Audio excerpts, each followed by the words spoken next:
Okay, well, I commute every day to work.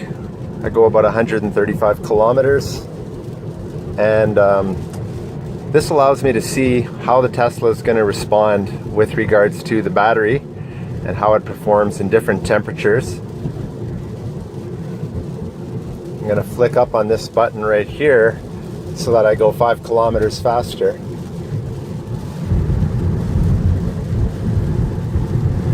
There was a Tesla on the side of the road there. Wow.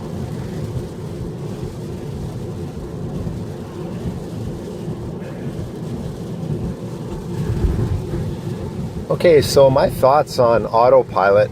It's working fine in rain, but in the winter, I imagine I can see that Autopilot needs the lines of the road in order for it to identify how to stay on the road.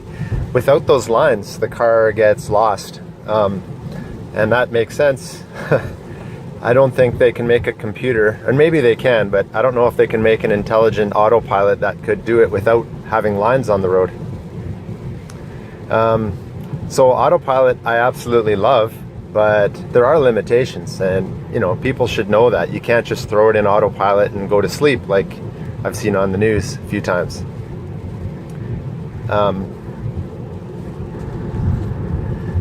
I used to think to take it out of Autopilot I'd have to hit the brakes, but just lifting up slightly on this lever is enough. And putting it in Autopilot, you just push this down twice, and you don't have to push it so hard. You don't have to make it click. Autopilot did get me in trouble once. Because I felt so comfortable in Autopilot, I picked up my cell phone and had a look at it for a second, and that was bad because there was a police officer beside me, and I got a huge ticket for that. It was awful. And there's no rule saying, oh, you have Autopilot, sorry, you're allowed to touch your phone. There's no rule like that. Most of you probably know this already, but by clicking left or right on this button right here, I can choose how many car lengths I will be from the car in front of me. And the car does a very good job of it. I'm very impressed. I'm curious about the winter, and what if there's a snowstorm? What if there's zero visibility? Will the Tesla be able to see that car in front of me 7 car lengths ahead? Like, what if my eyes can't see it? Will the car still be able to see it? That would be really cool. I've noticed that when it's raining like this, which it is right now, I've noticed that if another vehicle approaches oncoming, and if there's a wall of water that comes off that vehicle, the Tesla will think that it's an object and slow down quite quickly. And it often surprises you because a human wouldn't do that. We know that it's just rain, but you have to be ready. Like when you're an Autopilot, you can't just take your mind off of things too much. Having said that, okay, I'm going to take it out of Autopilot here just by pushing gently up on there, and now I'm using the regenerative braking to slow down and make this turn. It's lovely. I don't know when I'm going to ever need a brake job. So here's a wall of water. But having talked about keeping your mind active on the road, of course you need to do that. However, there's some very busy highways in Canada, one of them being the 401 heading into Toronto.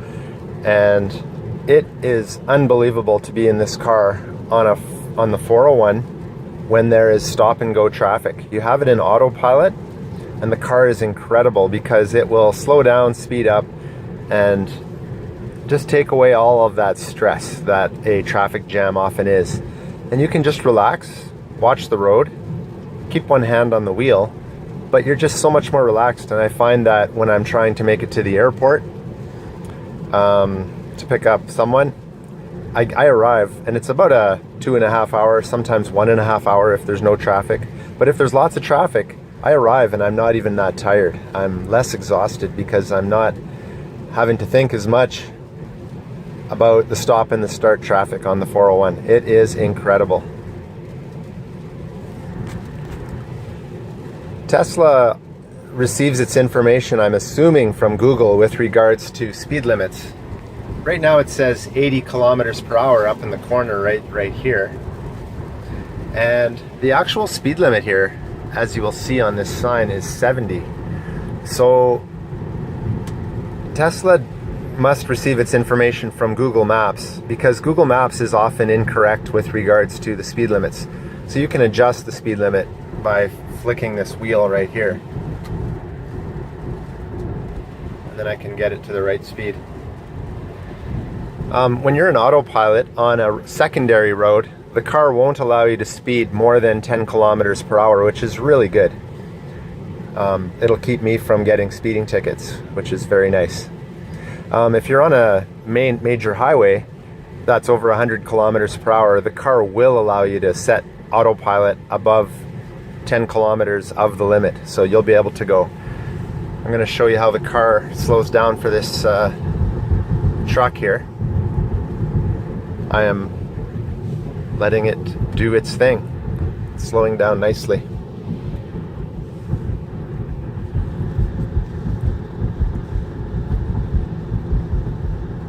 Well, I hope there's a few things here. Here, look at the paint is disappearing here, so the car is having trouble, and it's adjusting itself back. Anyway, sorry, I was about to sign off. I don't know if there's anything else. If you have any questions, feel free about Autopilot.